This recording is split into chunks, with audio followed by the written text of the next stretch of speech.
கர்த்தர் ஸ்தோத்திரம். இந்த நாளில் தேவனுடைய வார்த்தையை கொடுக்க தேவன் கொடுத்த பெரிய கிருபைக்காக என் தேவனுக்கு நான் நன்றி சொல்கிறேன். கண்களை முடிச்சு ஜெபிப்போம். பரிசுத்த பிதாவே, இந்த வேலைக்காக நன்றி செலுத்துகிறேன். ஏசப்பா, இந்த நாளிலேயும் தேவனே இந்த வார்த்தையை கொடுக்க என் தேவனாய் கற்க எனக்கு வைத்திருக்கிற இந்த பெரிய கிருபைக்காக நன்றி செலுத்துகிறேன். ஏசப்பா, நீ பேசும் ஆவியானவரே, நாங்கள் கேட்கிறோம். உடைய பாதத்தில் எங்களை தாழ்த்து ஒப்புக் கொடுக்கிறோம். 100க்கு 100 தாழ்த்துக்கிறோம். இயேசுவின் நாமத்தினால ஜெபிக்கிறேன் நல்ல பிதாவே. ஆமேன், ஆமேன், ஆமேன். நாளிலே எடுத்துக்கொள்ளப்பட்ட வசனம் என்னன்னு கேட்டிங்கன்னா, ஆதியாகமம் 7ஆம் அதிகாரம் 5ஆம் வசனத்தை பார்த்தோமானால், நோவா தனக்கு கட்டளையிட்டபடி எல்லாம் செய்தான் அப்படின்னு சொல்லி வேதத்தில் பார்க்குறோம். என் அன்பு சகோதரி சகோதரியே, நோவா தனக்கு கட்டளையிட்ட எல்லாம் அப்படியே என்ன செய்தான் அப்படின்னு சொல்லி வேதத்தில் பார்க்குறோம். கட்டளை பிள்ளைகளாகி நம்மளையும் ஆண்டர் பார்த்து நீ கேட்குறா, எவ்வளவோ கட்டளைகளை ஆண்டவர் தராரு, நிறைய காரியங்களை ஆண்டவர் நமக்கு சொல்லித்தராரு. ஆனால் நம்ம அது செய்கிறோமா இல்லையாங்கிறது நம்மளை தான் பார்க்கணும், நம்ம தான் ஆராய்ச்சி பார்க்கணும். ஆண்டவர் சொல்கிற காரியங்கள் நிறைய காரியங்களை ஆண்டவர் செவி கொடுத்து நம்ம அதை கேட்டு அதன்படி நடக்கிறோம்னா இல்லை. இன்றைக்கி ஒரு மனிதன் ஒரு தொழிலேருந்து ஒரு முதலாளி சொன்னாங்கன்னா அதை உடனே கேட்டு அந்த வேலையை சரியாக செய்து முடிப்பாங்க. ஒரு பேங்க் வேலையாக இருந்தால் அந்த வேலையை நைட்டு 12 மணி ஆனாஞ்சதான், 1 மணி ஆனாஞ்சதான் அந்த வேலைகளெல்லாம் நீட்டாக செய்து முடிச்சு தான் அவங்க வெளியே வருவாங்க. ஆனால் எந்த ஒரு வேலையாக இருந்தாலும் எல்லாத்தையும் சரியாக செய்து முடிச்சு தான் வெளியே வருவாங்க. அரைக்குறையாக வேலை செய்தாங்கன்னா அந்த வேலையில் அவங்க யாரில் இருந்துச்சு, அவங்க சரியில்லைன்னு அர்த்தம். அவங்க சரியானவங்க இல்லை, அந்த வேலையில் அவங்க ஒழுங்காக செய்யலைன்னா அவங்க என்ன செய்யலை, சரியானவங்க இல்லைன்னு பைபிளில் போடுது. தன் வேலையை ஒழுங்குங்கிறகமாக என்ன செய்யணும், செய்யணும்னு சொல்லி தான் ஆண்டவர்கள் மக்கள் விரும்புவாங்க. அதை தான் ஆண்டவர் என்ன செய்கிறாரு, விரும்புகிறார். இது அன்பு சகோதரி சகோதரியே, நம்ம பார்க்குற வேலையில், நம்ம செய்கிற ஒவ்வொரு வேலையிலையும் நம்ம சரியாக செய்து முடிக்கிறோமாங்கிறத நம்ம பார்க்கணும். என்கிட்ட நிறைய பிள்ளைங்க சொல்லுவாங்க, எனக்கு நான் வேலை செய்கிற இடத்துல பிரச்சனையாக இருக்குது, நான் அந்த இடத்த விட்டு என்னை வெளியேறிடலான்னு நினைக்கிறேன் அப்படின்னு சொல்லுவாங்க. நான் என்ன சொல்லுவேன்னா, இருக்கிற இடத்துல பிரச்சனை இருக்க தான் செய்யும், எந்த இடத்துக்கு போனாலும் பிரச்சனைகள் வரதான் செய்யும். சாத்ராக் மேஷாக் ஆபேத்நேகோ அவங்க இருந்த இடத்துல பயங்கரமான பிரச்சனை, தப்பி போகலையே. அவங்க எழுந்து தேவனை நம்பியிருந்த பண்ணினால அந்த இடத்துல நினச்சிருந்தாங்க, அவங்க என்ன பிரச்சனை இருந்தாலும் அது சால்வ் பண்ண தான் நின்னாங்க, அது சரி பண்ணுறது தான் நின்னாங்க. அவங்க என்ன செய்யலை, எனக்கு இப்படி பிரச்சனைன்னு சொல்லி அந்த அந்த இதை விட்டு வெளியே போகலை. ஏன்டா அவங்க அந்நியாக கொண்டு வரப்பட்டவங்க.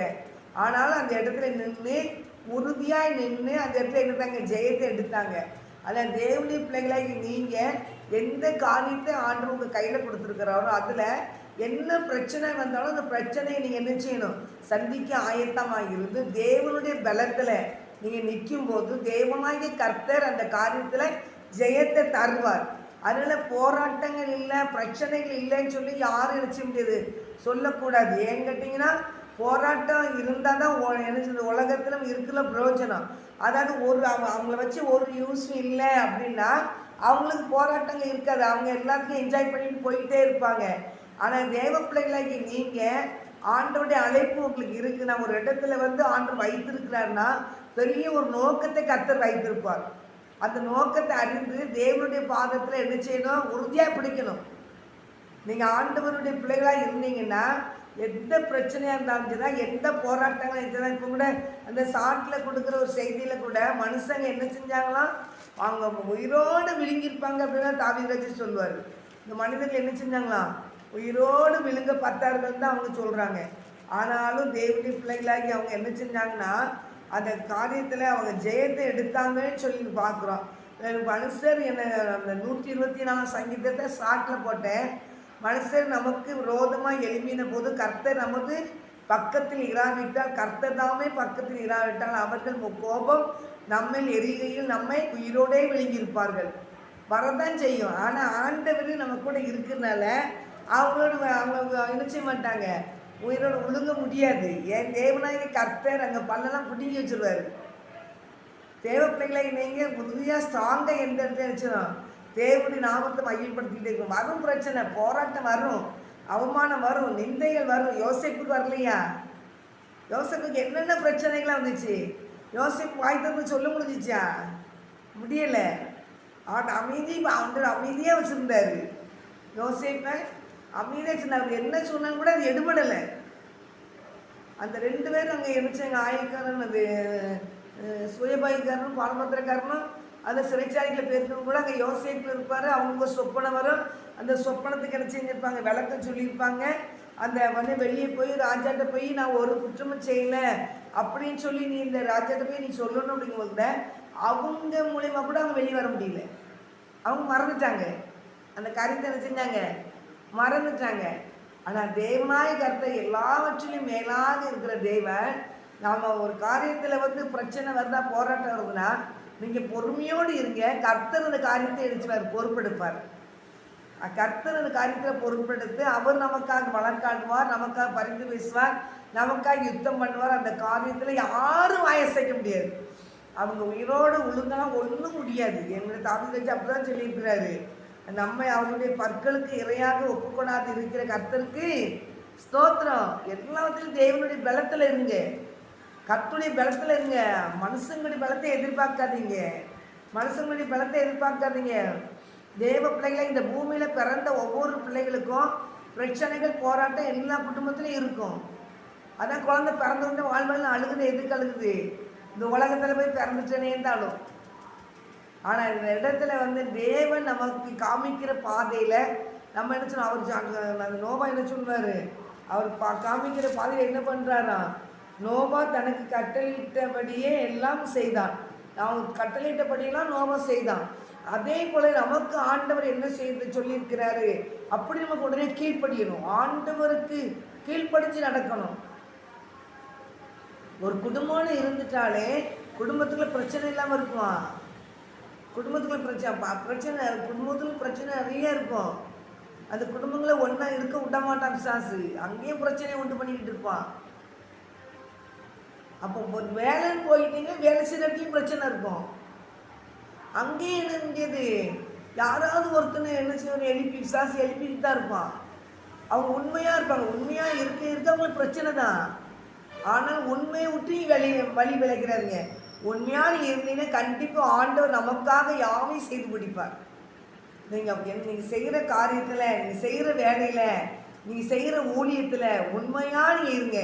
உண்மை தவறி ஆண்டவரே நான் வந்து உமக்கு உண்டாக உண்மையாக இருக்க விரும்புகிறேன், எல்லா வகையிலும் நான் உண்மையாக இருக்கணும் ஆண்டவரே, எனக்கு அதை சரி பண்ணி தரும், உண்மையாக உண்மையுள்ள பிள்ளைங்க நான் இருக்கணும் ஆண்டவரேன்னு கேளுங்க. நீங்கள் ஊழியத்தின் பார்த்தீங்கன்னா நிறைய கட்டுரை பிள்ளைகளுக்கு என்னது பிரச்சனை உண்டு. ஊழியம் செய்யும்போது பிரச்சனை இல்லாமல் இருக்குமா? எல்லா பிரச்சனையும் சந்திக்க ஆயத்தமாக இருந்தால் தான் ஊழியம் செய்ய முடியும். அதெல்லாம் தேவனுடைய பிள்ளைகளாகி நீங்கள் யாராக இருந்தாலும் சரிதான், கர்த்தருடைய ஊழியத்துக்கு ஒப்பு கொடுத்துருந்தாலும் கூட அங்கே கர்த்தருடைய ஊழியத்தை செய்கிறவங்களுக்குள்ள பிரச்சனை வரதான் செய்யும். எப்பேற்பட்ட வருஷத்தில் பயமாக்கிமா அப்படியே ஆண்டவரோடு அவங்க நடக்கிறவங்களுக்கு பிரச்சனை உண்டு. பிரச்சனை இல்லாமலாம் இல்லை. நோவா நீதிமான் தான். ஆனால் நோவா குடும்பத்தில் எவ்வளோ பிரச்சனை இருக்குது. நோவா குடும்பத்தில் என்ன பயங்கரமான பிரச்சனைகள். இந்த அன்பு சகோதரி சகோதரியே, அவங்க குடும்பம் பாதுகாக்கப்பட்டதுன்னு எதை பார்க்குறோம். அதனால் ஒரு மகன் எனக்கு நினச்சிக்கிறான் சபிக்கப்பட்டிருப்பான்னு சொல்லி எதை பார்க்குறோம். அவர் ஆண்டவர் சொன்னதை எல்லாத்தையும் அவர் என்ன செய்கிறார், கட்டளைப்படியெல்லாம் செய்கிறார். ஜலப்பிரளயம் பூமியின் மேல் உண்டான போது நோவா 600 வயதாக இருந்தான். ஜலப்பிரளயத்துக்கு தப்பும்படி நோவாவும் அவனுடைய கூட அவன் குமாரரும் அவன் மனைவிகளையும் அவன் குமாரரின் மனைவிகளும் வேலைக்குள் பிரவேசித்தார்கள். பாதுகாக்கிறார். உண்மையுள்ள பிள்ளைகளை தேவன் கண்டிப்பாக பாதுகாப்பார். அவர் சொன்னதை கேட்டு கீழ்ப்படுகிற பிள்ளைகளை கர்த்தர் பாதுகாப்பார். நெருக்கத்தின் மத்தியில் இருந்தாலும் ஊழியத்திலேயோ குடும்பத்துக்குள்ளேயோ தொழில் செய்கிற இடத்துலையோ எந்த இடத்துலையும் பிரச்சனை உண்டுன்னு தான் சொல்லியிருக்கு பைபிளையே. அதனால் அந்த இருந்துச்சுன்னா நம்ம என்ன செய்யணும்னா, தேவ பிள்ளைகளாகி நம்ம எவ்வளோத்துக்குள்ள அமைதியாக இருக்கணும், அவ்வளோத்துக்குள்ள ஆண்டவர் நமக்காக நினச்சிவார், யுத்தம் பண்ணுவார். உழுங்குறவங்களும் அப்படியே வருவாங்க, அப்படியே உழுங்குற மாதிரி அவங்க நினச்சிவாங்க, பயங்கரமாக வருவாங்க. வேடர் 7 பொழுது 124 சங்கீதத்தில் வேடனுடைய கண்ணிக்கும் தப்பின குருவியை போல நம்முடைய ஆத்மா தப்பிட்டு கண்ணி தெரித்தது. நாம் நினச்சிஞ்சோம் தப்பினோம். நம்முடைய சகாயம் வானத்தை பூமி உண்டாக்குன கர்த்தருக்கு இருக்குது. வானத்தை பூமி படைத்த கர்த்தருக்கு நம்ம சகாயம் செய்யுது இருக்குது. ஆனால் தேவ பிள்ளைகளாகி நீங்கள் எந்த ஒரு காரியத்தை வச்சு நீங்கள் என்ன செய்யாதீங்க, பயப்படாதீங்க. ஆண்டவர் என்ன சொல்கிறாரு, எந்த இடத்துல நீ வேலையில் இருந்தாலும் அங்கே உண்மையாக இருக்கு. உண்மை உள்ளவன் பரிபூர்ண ஆசீர்வாதத்தை பெறுவான். உண்மையாக நீங்கள் இருக்கணும். உண்மை தவறக்கூடாது. தேவனுக்கு மனுஷங்களுக்கு முன்னால் உண்மையாக இருக்கவே முடியாது. அது மட்டும் நான் 100% அறிஞ்சிருக்கேன். நான் ஏசப்பா அறியாத குடும்பத்திலேருந்து வந்தவன் தான். மனுஷங்களுக்கு முன்னாடி எவ்வளோ உண்மையாக இருந்தாலும் பிசாசு அங்கே ஒரு பொய்யை ஊதுவோம். பொய்யை ஊதி நம்மக்கிட்ட அவங்க உண்மை உள்ளவங்க நினச்சாலும் கூட அவங்கள கலைச்சி அவங்க கடைசியில் முழுமையாக நம்மளை பகைக்கிற மாதிரி பிசாசு பொய்களை ஊதிட்டு போவான். பொய்யன்னு பொய்யுக்கு பிதாம இருக்கான் பிசாசு. அது கர்த்தருடைய பிள்ளைகள் தேவனுடைய நீதியின் கரம் பிடிச்சி அவர் நடத்துகிறாரு. அப்போ நமக்கு வர பிரச்சனைகள் அனைவரும் இருக்கும். நீங்கள் எதிர்பார்த்து கலங்காதீங்க. கர்த்தர் நமக்காக யாவையும் செய்து முடிப்பார். கர்த்தர் நமக்காக யுத்தம் பண்ணுவார். யுத்தம் பண்ணுகிற தேவன் அவர் நம்மளோட கூட இருந்து நினைச்சுனார். செய்கிற காரியம் பயங்கரமாக இருக்கும்னு பைபிளில் போடுறது. அதாவது தாவீது சொன்னார், ஒரு விஷயம் நான் சிங்கத்தையும் ஒரு விஷயம் கரடியும் நினச்சிங்க கொண்டு போட்டேன் பார். அதனால் நாம் கர்த்தருடைய பிள்ளைகளுக்கு விரோதமாக எழும்புகிறவங்களை தேவனுடைய கரம் நினைச்சையும் பொறுப்பெடுக்கும். ஆனால் நீங்கள் ஜெபிக்கிற பிள்ளைகளாக இருக்கணும். கர்த்தருடைய பிள்ளைகள் ஜெபிக்கிற பிள்ளைகளாக இருக்கணும். குடும்பத்தில் இருக்கிற பிள்ளைகள் பொறுமை உள்ள பிள்ளைகளாக இருக்கணும். சமாதானம் பண்ணுகிற பிள்ளைகளாக இருக்கணும். வேலை செய்கிற இடத்த உண்மை உள்ளவங்களாக இருக்கணும். உண்மை உள்ளவங்களாக இருங்க. வேலை செய்கிறதுல உண்மையாக இருங்க. பிரச்சனை வரும். உண்மையாக இருந்தால் பிரச்சனை வரும். கர்த்தருடைய பிள்ளைகள் இருந்தால் பிசாசு பொய்யில சொல்லி பிரச்சனையை ஒன்று பண்ணிக்கிட்டு இருப்பான். குடும்பத்தில் இருந்தீங்கன்னா குடும்பத்தில் சமாதான பிரச்சனை பிசாசு கொண்டு வருவான். குடும்பத்தில் பொறுமையாக இருங்க. அந்த ஊழியத்தில் ஆண்டவருடைய ஊழியத்தை உண்மையாக செய்யுங்க. கர்த்தருக்கு பயந்து செய்யுங்க. வேலை செய்கிற இடத்துல என்ன செய்யுங்க, உண்மையாக இருங்க. எல்லா இடத்துலையும் நீங்கள் போய் உண்மையாக இருங்க. அந்த உண்மையாக இருக்கிற பிரச்சனைகள் போராட்டம் நெருங்கும். ஆனால் தேவன் நமக்கு முன்பாக இருப்பார். ஆனால் அவைகள் எல்லாம் ஒரு நாள் செயலிழந்து போயிடும். சாசு தான் அந்த காரியத்தை கொண்டு வந்துருக்கும். அதனால் கலங்காதீங்க. எந்த இடத்தினாலும் தேவனுடைய சமாதானத்தை மட்டும் பெற்றுக்கொள்ளுங்க. உங்ககிட்ட இருக்கிற சமாதானத்தை கெடுக்கிறதுக்கு பிசாசு எவ்வளவோ திட்டம் போடுவான். பைபிள் என்ன போடுதுன்னா பிசாசு தந்திரக்காரனாக இருக்கானா. நீங்கள் தெளிந்த புத்தி உள்ளவர்களாக பைபிளில் போடுறது. அதனால் நம்ம தெளிந்த புத்தி உள்ளவர்களாக இருப்போம். அவன் தந்திரமானவன். எங்கெங்கெல்லாம் போய் முட்டணும் அங்கெல்லாம் முட்டுவான், மோதுவான். ஒன்றும் பண்ண முடியல. அவன் பாய்ச்சா ஒன்றும் பழிக்காது.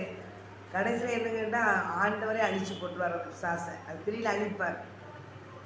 செங்கடல் 2 பிரிச்சாரில் இஸ்ரேல் ஜனங்கள் வழிநடத்துறது போல கர்த்தருடைய பிள்ளைகளுக்கு ஆண்டவர் வழிநடத்துறதுக்கு ஒரே ஒரு வார்த்தை, என் சமூகம் உனக்கு முன்பாக செல்லும், நீ எதையும் பார்த்து பயப்படாதுன்னு ஆண்டவர் சொன்னார். நிறைய பிள்ளைகளுக்கு பயப்படாதுன்னு ஆண்டவர் சொல்லியிருப்பார். அதனால் தேவனுடைய பிள்ளைகளுக்கு நீங்கள் பயப்படாதீங்க.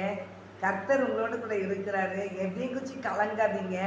இல்லை நான் சில காரியங்கள் எனக்கு ஏசப்பா என்னுடைய இருந்த மாதிரி இல்லையேன்னு சொன்னீங்கன்னா ஆண்டவர் சமூகத்தில் முழங்கால போடுங்க. ஆண்டவரே என் கூட நீ இருக்கணும்ப்பா, நான் எப்படி நடக்கணும்ப்பா சொல்லுங்கள். ஆண்டவர் சரி பண்ணுவார். எந்த மனிதனும் நம்பாதீங்க, எந்த மனுஷங்களையும் நம்பாதீங்க. கர்த்தரை மாத்திரம் நம்புங்க. உங்களை கொண்டு கர்த்தர் பெரிய காரியங்களை செய்வார். உங்கள் குடும்பத்தை ஆசீர்வதிப்பார். உங்கள் தொழில் வேலை எல்லாம் ஆசீர்வதிப்பார். ஆண்டவர் பயந்து நடங்க. உண்மையாக இருங்க, பொறுமையாக இருங்க. கர்த்தர் பெரிய காரியங்களை செய்வார். ஆமென். என் அன்பின் பரிசுத்த பிதாவே, இந்த வேலைக்காக நன்றி சொல்கிறேன். இசப்பா, இதனாலே போராட்டங்களை பார்த்து ஆண்டவரே சோத்திர தகப்பனே, அதை விட்டு என்னால் வெளியே வர முடியலேன்னு சொல்லி தவிக்கிற ஒவ்வொரு பிள்ளைகளுக்காக நான் ஜெபிக்கிறேங்க. ஒவ்வொரு பிள்ளைகளையும் கர்த்தர் பரிசுத்தப்படுத்துங்கப்பா. எப்பேற்பட்ட போராட்டத்தில் இருந்தாலும் இந்த போராட்டத்தில் இந்த பிள்ளைகள் விடுதலை பெற்று வெளியே வர கர்த்தர் கிரியை செய்யுங்கப்பா. உங்களுடைய பாதத்தில் ஒப்பு கொடுக்குறேயா. ஆண்டவரே சமாதானத்தை கொடுங்கப்பா. உலகத்தில் உபத்திரம் உண்டு, ஆனால் திடன் கொள்ளுங்கன்னு சொல்லியிருக்கேப்பா. நீர் அந்த பிள்ளைகளோடு இருக்கிறீர் என்பது அந்த பிள்ளைகள் உறுதியாய் பற்றி கொள்ள கிருபை செய்யுங்கப்பா. அவங்களோட பேசுங்கப்பா. மனுஷங்க மேல் நம்பிக்கை வைக்காதபடி என் கர்த்தர் மேல் நம்பிக்கை வைக்க அவங்களுக்கு கிருபை செய்யுங்கப்பா. அப்படி கர்த்தர் செய்யப்படுற கிருபைக்காக ஸ்தோத்திரம். எங்களை தாழ்த்துகிறோம். என் கர்த்தருடைய நாமம் மகிமைப்படட்டும். இயேசுவின் நாமத்தினால ஜெபிக்கிறேன் நல்ல பிதாவே. ஆமென். ஆத்துமாவே கர்த்தரை ஸ்தோத்திரி, முழுவதும் ஸ்தானத்தை ஸ்தோத்திரி. ஆத்துமாவே கர்த்தரை ஸ்தோத்திரி. கர்த்தர் சகல உபகாரங்களை மறவாதே. ஆமென், ஆமென், ஆமென். கர்த்தர் உங்களை ஆசீர்வதிப்பாராக. ஆமென். சந்தோஷமா இருங்க.